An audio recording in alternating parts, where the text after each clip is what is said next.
আমার কাছে চরম আইডিয়া আছে। কি সেটা? হে, প্রথমে কাদামাটিতে পানি মেশাবো, তারপর ঘুইটে ঘুইটে ঘুইটে ঘুইটে কাদা বানাবো, বানিয়ে গোল গোল ডিমের সাইজ দেব, আর তারপর এগুলোকে ভাপে দেব, আর তারপর রং চং দিয়ে ডিমের মতো হলুদ রং লাগাইলাম। বেশ, হয়ে গেল নকল ডিম। বন্ধু, এবার আমরা কোটিপতি। ওই ডিম আনছো, দাও। এই দাঁড়াও শোনাবো।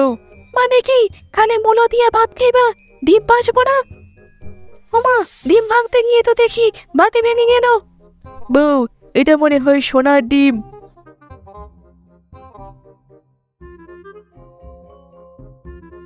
হ্যাঁ আপা, দেখো এই সোনার ডিমের কারিগরকে। এই আধুনিক ডিম বানানোর সময় আমি সব লুকিয়ে লুকিয়ে শুটিং করেছি। আচ্ছা, এই কাহিনী দেখে যদি তোমাদের ভালো লেগে থাকে, প্লিজ লাইক আর সাবস্ক্রাইব করে দিও।